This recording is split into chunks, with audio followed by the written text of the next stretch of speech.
নমস্কার ভাই এবং বোনেরা, প্রতিশ্রুতি চ্যানেলে তোমাদের স্বাগত জানাই। এখানে তোমরা পাবে বিভিন্ন প্রতিযোগিতামূলক পরীক্ষার প্রশ্ন উত্তর এবং গুরুত্বপূর্ণ সাজেশন। আমরা মূলত এই চ্যানেলটিতে জিকে এবং জিএস বিষয়ের ওপর পড়াশোনা করব এবং জানব সম্পূর্ণ বাংলা ভাষায়।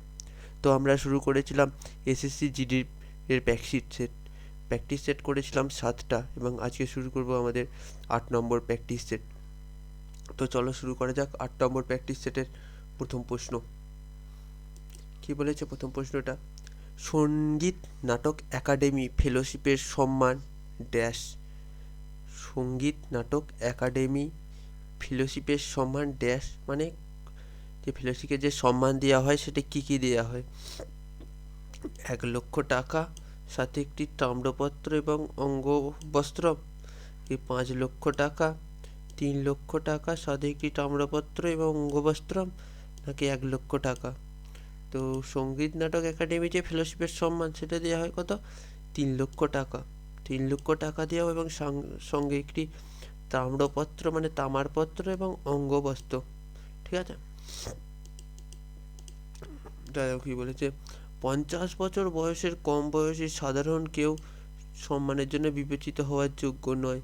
মানে সঙ্গীত নাটক একাডেমি ফেলোশিপ সম্মান যারা পাবে তাদের বয়স কত হতে হবে? মোর দেন 50। ঠিক আছে, গ্রেটার দেন 50 হতে হবে। সরি, এটা উল্টো দিকে করলাম, গ্রেটার দেন 50 হতে হবে।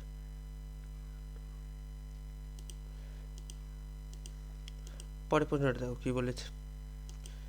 খাসি পাহাড়ের ড্যাশের মৌসিনরাম পৃথিবীর সর্বাধিক গড় বৃষ্টিপাত হয়। খাসি পাহাড়ের ড্যাশের মৌসিনরামে পৃথিবীর সর্বাধিক বৃষ্টিপাত হয়। তো কি হচ্ছে? দক্ষিণ অংশ, উত্তর অংশ, পশ্চিম অংশ, নাহলে কি পূর্ব অংশ? তাহলে খাসি পাহাড়ের কোন অংশে মৌসিনরাম আছে যেখানে পৃথিবীর সর্বাধিক গড় বৃষ্টিপাত হয়? তো এটি হবে তোমার দক্ষিণ অংশ হয়ে যাবে তোমার সঠিক উত্তর। অপশান নিয়ে দক্ষিণ অংশ হয়ে যাবে তোমার সঠিক উত্তর। মানে খাসি পাহাড়ের দক্ষিণ অংশে মৌসিনরাম আছে এবং এখানে পৃথিবীর সর্বাধিক গড় বৃষ্টিপাত হয়। প্রতি বছর কত বৃষ্টিপাত হয়? 11,872 মিলিমিটার বৃষ্টিপাত হয়। বুঝতে পারছো কত? 11,872 মিলিমিটার বৃষ্টিপাত মানে প্রচণ্ড রকম। আর Guinness book of world records বলে যে মৌসিনরামে 1985 সালে 26,000 মিলিমিটার বৃষ্টি হয়েছিল। 26,000 মিলিমিটার বৃষ্টিপাত হয়েছিল কত? 1985 সালে। পরে প্রশ্নটা দেখো কি বলেছে।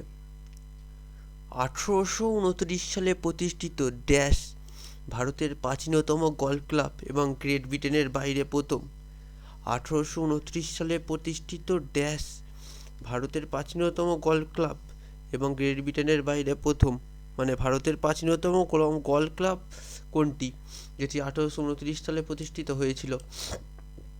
East Point Golf Club, the Bangalore Golf Club, the Royal Kolkata Golf Club, নাকি কসমোপলিটান ক্লাব? তো এটি হবে তোমার option C, the Royal Calcutta Golf Club হলো 1829 সালে প্রতিষ্ঠিত ভারতের প্রাচীনতম গল্ফ ক্লাব এবং গ্রেট ব্রিটেনের বাইরে প্রথম। ইস্ট পয়েন্ট গল্ফ ক্লাব এটি কি? এটি গল্ফ ক্লাবটি বিশাখাপত্তনমে অবস্থিত এবং 1884 সালে প্রতিষ্ঠিত হয়েছিল। ইস্ট পয়েন্ট গল্ফ ক্লাব প্রতিষ্ঠিত হয়েছিল 1884 সালে। এটি বিশাখাপত্তনমে অবস্থিত। দি ব্যাঙ্গালোর গল্ফ ক্লাব, এই গল্ফ ক্লাবটি ব্যাঙ্গালোরে অবস্থিত এবং এটি 1876 সালে প্রতিষ্ঠিত হয়েছিল। আর কসমোপলিটান ক্লাব, এটি কোনো গল্ফ ক্লাব নয়, এটি চেন্নাই অবস্থিত একটি সামাজিক ক্লাব হলো কসমোপলিটান ক্লাব। আচ্ছা, পরেরটা দেখো কি বলে। রাজ্যের আইনসভার মোট সদস্যের ড্যাশ রাজ্য বিধানসভার আইন পরিষদ এবং কোনো অবস্থাতেই 40 জনের কম সদস্য হবে না। রাজ্যের আইনসভার মোট সদস্যের ড্যাশ রাজ্য বিধানসভার আইন পরিষদ এবং কোনো অবস্থাতেই 40 জনেরও কম সদস্য হবে না। তো এটা 1/3। ঠিক আছে, রাজ্যসভার মোট সদস্যের 1/3 রাজ্য বিধানসভার আইন পরিষদ, ঠিক আছে, এবং কোনো সদস্য 40 জনেরও কম সদস্য হবে না।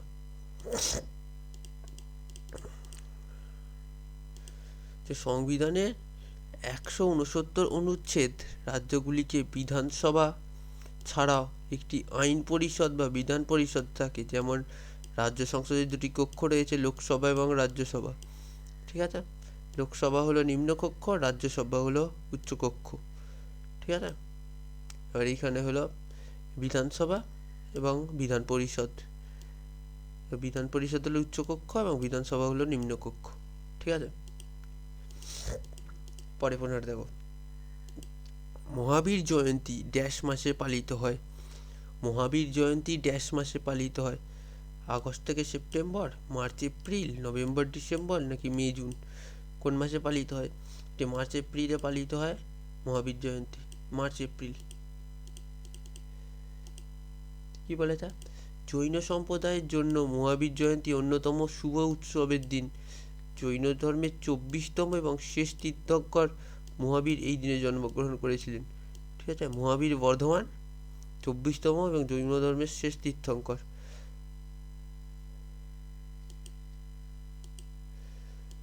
পরে প্রশ্নটা দেখো কি বলেছে। ড্যাশ ব্যাংকগুলি তাদের গ্রাহকদের মালিকানাধীন এবং এক ব্যক্তি একটি ভোটের সমবায় নীতি অনুসরণ করে। ড্যাশ ব্যাংকগুলি তাদের গ্রাহকদের মালিকানাধীন এবং এক ব্যক্তি একটি ভোটের সমবায় নীতি অনুসরণ করে। তাহলে কোন ব্যাংকগুলি? রাজ্য ব্যাংক, জাতীয়করণ ব্যাংক, সমবায় ব্যাংক, নাকি তপশিলি ব্যাংক? যেগুলো হবে সমবায় ব্যাংক। অপশান সি সমবায় ব্যাংক হয়ে যাবে আমাদের সঠিক উত্তর। তার সমবায় ব্যাংকগুলি তাদের গ্রাহকদের মালিকানাধীন এবং এক ব্যক্তি এবং একটি সমবায় নীতি অনুসরণ করে, ঠিক আছে। কি বলেছে দেখো, এটি একটি সমবায়ভাবে গঠিত প্রতিষ্ঠান যা স্ট্যান্ডার্ড ব্যাংকিং কার্যকলাপ পরিচালনা করার জন্য ডিজাইন করা হয়েছে। সমবায় ব্যাংকের প্রতিষ্ঠাতা নীতি হলো শেয়ার সংগ্রহ, আমানত গ্রহণ এবং নির্বতরণ, ঠিক আছে। সমবায় ব্যাংকের প্রতিষ্ঠাতা নীতি কি? শেয়ার সংগ্রহ, আমানত গ্রহণ এবং ঋণ বিতরণ। পরেরটা দেখো কি বলেছে। নিচের কোন রাজ্যে খেলো ইন্ডিয়া যুব গেমস 2021 আয়োজন করেছিল? নিচের কোন রাজ্য খেলো ইন্ডিয়া যুব গেমস 2021 আয়োজন করেছিল?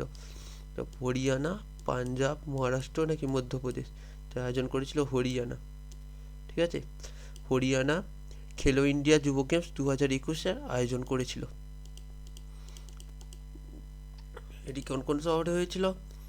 পঞ্চকুলা, শাহাবাদ, আম্বালা, চণ্ডীগড় এবং দিল্লি, এই 5টি শহরে হয়েছিল খেলো ইন্ডিয়া যুব গেমস, যা হরিয়ানাতে হয়েছিল, হরিয়ানার এই 5টি শহরে। পরেরটা কি বলেছে দেখো, তেলকে বনস্পতিতে রূপান্তরিত করার পদ্ধতিকে কি বলে? তেলকে বনস্পতিতে রূপান্তরিত করারকে কি বলা হয়? এটা কি বলা হয়? পাস্তুরাইজেশন, নাকি সংরক্ষণ, নাকি একজাতকরণ, নাকি হাইড্রোজিনেশন? এটা কি বলা হয়? এটাকে বলা হয় হাইড্রোজিনেশন বলা হয়। তেলকে বনস্পতিতে রূপান্তরিত করার পদ্ধতিকে হাইড্রোজিনেশন বলা হয়। হাইড্রোজেনেশন প্রক্রিয়ার পর তেল বা চর্বির গলনাঙ্ক বৃদ্ধি পায়, উপরন্তু তাদের অবক্ষয় এবং অক্সিডেশন প্রতিরোধের সংরক্ষণ করা হয়, যা শেলফ লাইফ বাড়ায়, ঠিক আছে। বিপজ্জনক জীবাণু নির্মূল করার জন্য পাস্তুরাইজেশন প্রক্রিয়ায় দুধকে পূর্ব নির্ধারিত সময়ের জন্য একটি সুনির্দিষ্ট তাপমাত্রায় গরম করা হয়, যা ব্রুসেলোসিস, টাইফয়েড জ্বর, যক্ষা এবং ডিপথেরিয়ার মতো অসুস্থতার কারণ হতে পারে। এটা দেখো কি বলেছে, আর ভালো করে দেখো। বিপজ্জনক জীবাণু নির্মূল করার জন্য পাস্তুরাইজেশন প্রক্রিয়ায় দুধকে পূর্ব নির্ধারিত সময়ের জন্য একটি সুনির্দিষ্ট তাপমাত্রায় গরম করা হয়, যা ব্রুসেলোসিস, টাইফয়েড জ্বর, যক্ষা এবং ডিপথেরিয়ার মতো অসুস্থতার কারণ হতে পারে, ঠিক আছে। পরেরটা দেখো কি বলেছে। কার্বন ডাই অক্সাইডকে সাধারণত ড্যাশ বলা হয়। কার্বন ডাই অক্সাইডকে সাধারণত কি বলা হয়? ভারী জল, নাকি শুষ্ক বরফ, নাকি অ্যাসপিরিন, নাকি টেবিল চিনি? এটাকে বলা হয় শুষ্ক বরফ বলা হয় কার্বন ডাই অক্সাইডকে। কি বলা হয়? শুষ্ক বরফ বলা হয় কার্বন ডাই অক্সাইডকে। শুষ্ক বরফ কেন বলা হয় বলো তো? কার্বন ডাই অক্সাইড তোমার তরল হয় না।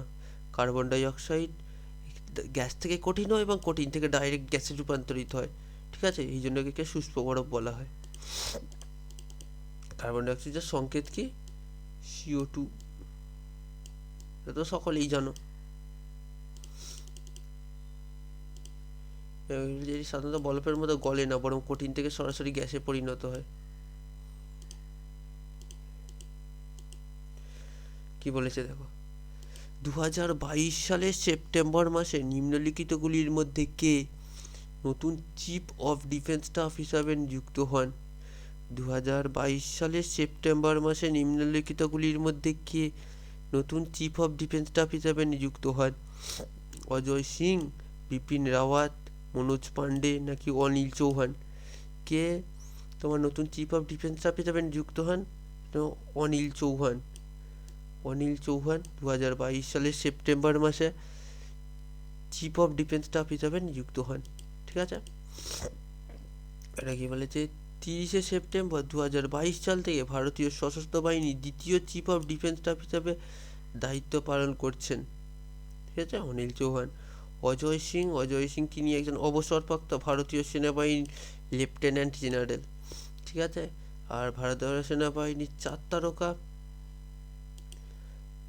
জেনারেল বিপিন রাওয়াত ছিলেন একজন ভারতীয় সামরিক কর্মকর্তা ছিলেন। বিপিন রাওয়াত ছিলেন একজন ভারতের সামরিক কর্মকর্তা। আর জেনারেল মনোজ পান্ডে 29তম চিফ অফ ডিফেন্স স্টাফ। 29তম চিফ অফ ডিফেন্স স্টাফ ছিলেন মনোজ পান্ডে। ঠিক আছে, পরেরটা কি বলেছে দেখো, নিচের কোন শহরটি পাণ্ড্যদের রাজধানী ছিল? নিচের কোন শহরটি পাণ্ড্যদের রাজধানী ছিল? কল্লুপট্টি, কোরিয়াপট্টি, মাদুরাই, নাকি পালামেদু? তো এটা হবে মাদুরাই। ঠিক আছে, মাদুরাই ছিল পাণ্ড্যদের রাজধানী।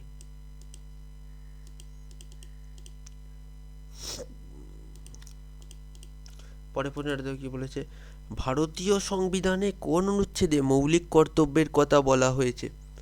ভারতীয় সংবিধানের কোন অনুচ্ছেদে মৌলিক কর্তব্যের কথা বলা হয়েছে? 51, 50, 53 নাকি 52? এটা 51। এই কোশ্চেনটা প্রায় প্রতিটা শিফটেই আছে, প্রতিটা শিফটেই পুরো সেম প্রশ্ন আছে। এই বইটা ভারতীয় মৌলিক কর্তব্য 51 ধারা। তো 51 ভারতীয় সংবিধানের 51 অনুচ্ছেদের যা মৌলিক কর্তব্য বিষয়ে সম্পর্কিত। এটি কোথা থেকে নেওয়া হয়েছে? সোভিয়েত ইউনিয়ন বা USSR মৌলিক কর্তব্য উদ্বোধন করা হয়েছিল। ঠিক আছে, USSR কি? রাশিয়া, বর্তমানে রাশিয়া। ঠিক আছে, তো এইভাবে একটা মনে রাখবে, যদি মনে রাখতে অসুবিধা হয়। USSR এ দুটো এস আছে। ঠিক আছে, আর মৌলিক কর্তব্য আমাদের 11টা, দুটো এস এবং দুটো ওয়ান। এভাবে মনে রাখবে, মৌলিক কর্তব্য USSR থেকে নেওয়া হয়েছে। ঠিক আছে, এটি 1976 সালের শরণ সিং কমিটি সুপারিশে তৈরি করা হয়েছিল। কততম সংবিধান সংশোধনী আইনে? 42তম সংবিধান সংশোধনী আইন দ্বারা তৈরি হয়েছিল। তো তখন মৌলিক কর্তব্য যোগ করা হয়েছিল কটি? 10টি। তারপরে 2002 সালে আরও একটি মৌলিক কর্তব্য যোগ করা হয়। এখন মোট মৌলিক কর্তব্য আছে 11টি। ঠিক আছে,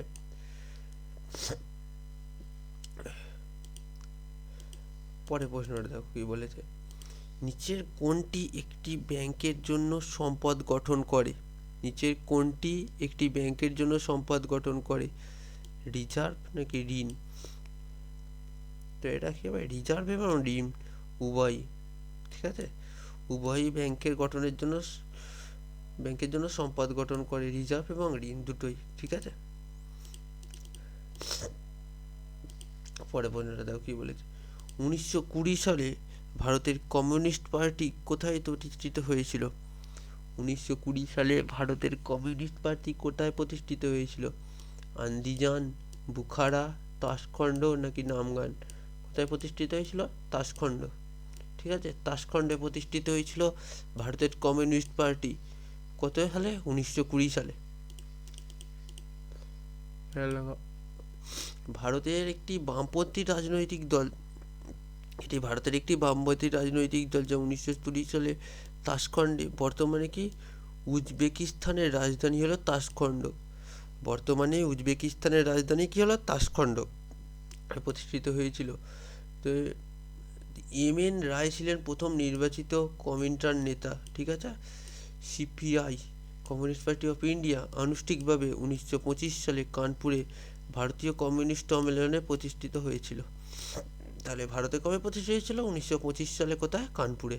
আর প্রথম প্রতিষ্ঠিত হয়েছিল 1920 সালে তাশখণ্ডে, ঠিক আছে। পরে প্রশ্নটা দেখো কি বলেছে। নিচের কোন লোকনৃত্যটি লাঠি নৃত্য নামে পরিচিত? নিচের কোন লোকনৃত্যটি লাঠি নৃত্য নামে পরিচিত? কল্যাণান্য, ঘোদেমোদিনী, থৈয়ম কি কলি? তো এটা হবে কল্যাণান্য, ঠিক আছে। এটি লাঠি নৃত্য নামে জনপ্রিয়।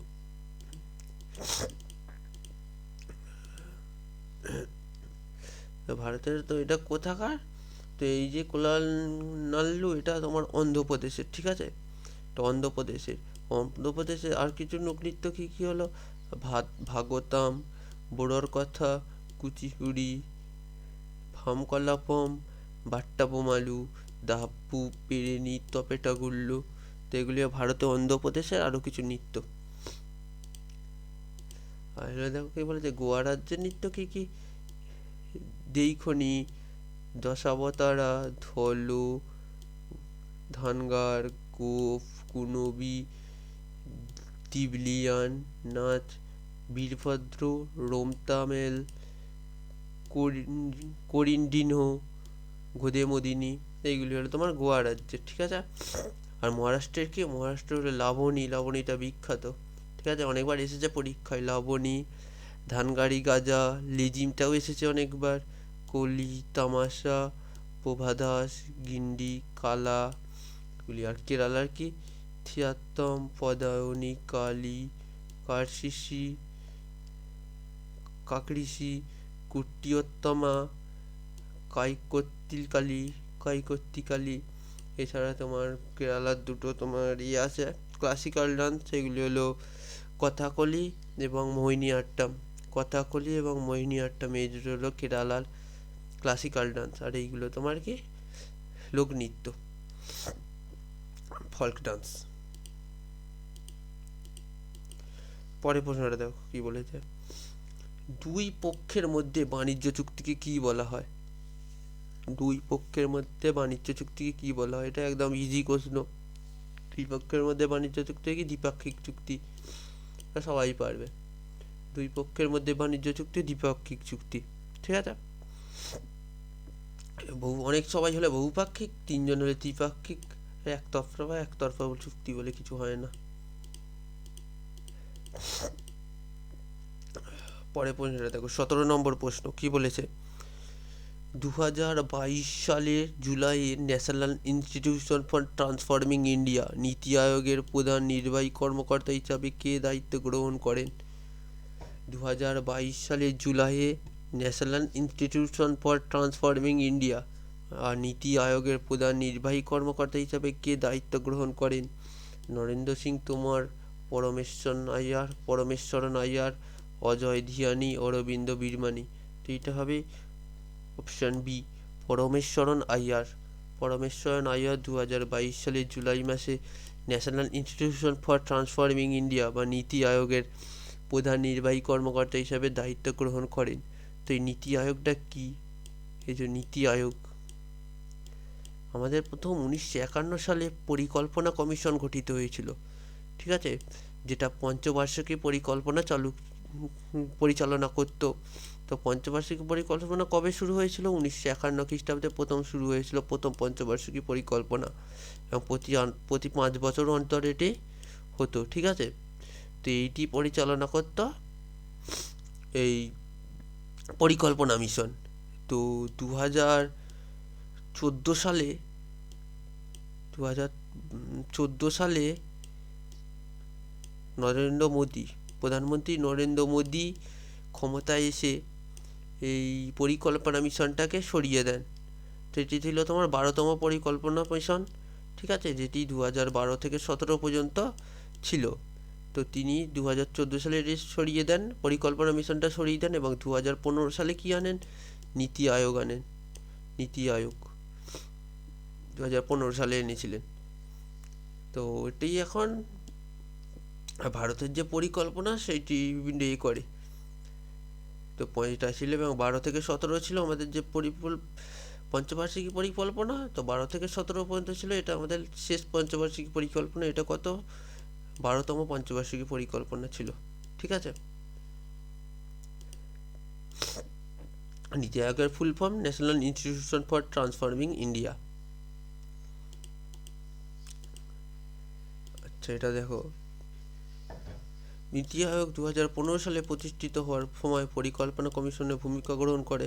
একটু আগে বললাম, চেয়ারপারসন নরেন্দ্র মোদী প্রধানমন্ত্রী, ভাইস চেয়ারপারসনকে সুমন বেরি, সিইওকে বি.আর. সুব্রহ্মণ্যম, আর সদর দপ্তর কোথায়, দিল্লি। পরে প্রশ্নটা দেখো কি বলেছে, শক্তি সঞ্চয় করার জন্য ড্যাশ সারা দেশে প্রচার করা হয়। শক্তি সঞ্চয় করার জন্য ড্যাশ সারা দেশে প্রচার করা হয়। কম্প্যাক্ট ফ্লুরোসেন্ট ল্যাম্প, এটা কি বলা হয়, CFL. Compact fluorescent lamp. Light emitting diode lamp, এটাকে বলা হয় লাইট এমিটিং এলইডি, এটাকে বলে এলইডি ল্যাম্প। ভাস্কর বাল্ব বা তেলের বাতি, এটি করতে এলইডি। ঠিক আছে, এলইডি হলে তোমার শক্তি সঞ্চয় করে। ঠিক আছে, তো এটি সারা দেশে প্রচার করা হয়। কম্প্যাক্ট ফ্লুরোসেন্ট ল্যাম্প করা বলতে আগে যেগুলো আমরা সেই সাদা সাদা যে লাইটগুলো ব্যবহার করতাম, দেখবে নিচে একটা গোল থাকতো আর এরকমভাবে থাকতো ল্যাম্পগুলো, এবং জড়ানো এরকম চারদিক থেকে এভাবে, এই দিক থেকে একটা, এই দিক থেকে একটা, এরকম করে যে ল্যাম্পগুলো থাকতো, এটা বলে কম্প্যাক্ট ফ্লুরোসেন্ট ল্যাম্প। ঠিক আছে, তো এই লাইট এমিটিং ডায়োড ল্যাম্প বা এলইডি ল্যাম্প তোমার এইগুলি হলো অনেক শক্তি সঞ্চয় করে। এবার যে ভাস্কর আলোর বাল্বগুলির তুলনায় এলইডি আলো 90% পর্যন্ত আরও কার্যকরভাবে আলো সরবরাহ করে। মানে বুঝতে পারছো কত বেশি, ভাস্কর বাল্বের থেকে 90% বেশি। ঠিক আছে, মানে ভাস্কর বাল্ব যদি 10 আলো পেয়ে দেয়, এটা তাহলে 90 আলো দেবে। ঠিক আছে, পরে প্রশ্নটা দেখো কি বলেছে, ভারতের উপভোক্তা সুরক্ষা আইন ড্যাশ স্তরের উপভোক্তা বিরোধ নিষ্পত্তি সংস্থাগুলির জন্য প্রদান করে। ভারতের উপভোক্তা সুরক্ষা আইন ড্যাশ স্তরের উপভোক্তা বিরোধ নিষ্পত্তি সংস্থাগুলির জন্য প্রদান করে। তো এটা ক স্তরে, 3, 1, 2 নাকি 4? তো এটা হবে 3। ঠিক আছে, 3 স্তরের উপভোক্তা বিরোধ নিষ্পত্তি সংস্থাগুলির জন্য প্রদান করে। ঠিক আছে,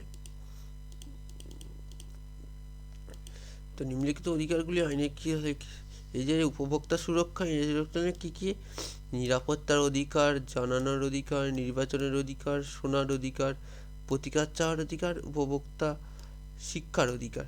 তো এই 6টা অধিকার ছিল। ঠিক আছে, পরের প্রশ্ন এবং আজকের শেষ প্রশ্ন দেখো কি বলে যায়, কৃষি ও মাছ ধরার কার্যক্রম কোন খাতের অন্তর্গত? কৃষি ও মাছ ধরার কার্যক্রম কোন খাতের অন্তর্গত? সংগঠিত খাত, পোশাকা সেক্টর, প্রাথমিক খাত নাকি মাধ্যমিক খাত? তো এটি কোথায়, প্রাথমিক খাত। ঠিক আছে, কৃষি এবং মাছ ধরার কার্যক্রম প্রাথমিক খাতের অন্তর্গত। কি করা যাবে, ধর্ম অনুসারে অর্থনৈতিক খাতের প্রকারগুলি কি কি, প্রাথমিক sector, secondary sector, tertiary sector এবং চতুর্মুখী সেক্টর। তো এই 4টি সেক্টর আছে। ঠিক আছে, কার্যকর হবে অর্থনৈতিক খাতগুলি এগুলি। ঠিক আছে, তো এই ছিল আমাদের আজকের 20টা প্রশ্ন। তো 20টা প্রশ্ন আমি করাই, কিন্তু তার সঙ্গে আরও এক্সট্রা ডিটেলস করে দিই, তাতে মোটামুটি প্রায় তোমাদের 100টা প্রশ্ন করা হয়ে যায়। তো কালকে আবার আমি 20টা প্রশ্ন নিয়ে আসবো। আজ এই পর্যন্তই রাখলাম। ভিডিওটি ভালো লাগলে লাইক করে দিও, চ্যানেলটি নতুন হয়ে থাকলে একটু সাবস্ক্রাইব করে দিও। সাবস্ক্রাইব করে দিলে অনুপ্রেরণা পাই ভিডিওগুলো বানানোর। ঠিক আছে, ভালো করে পড়াশোনা করো। আজকে এই পর্যন্তই রাখলাম, টাটা।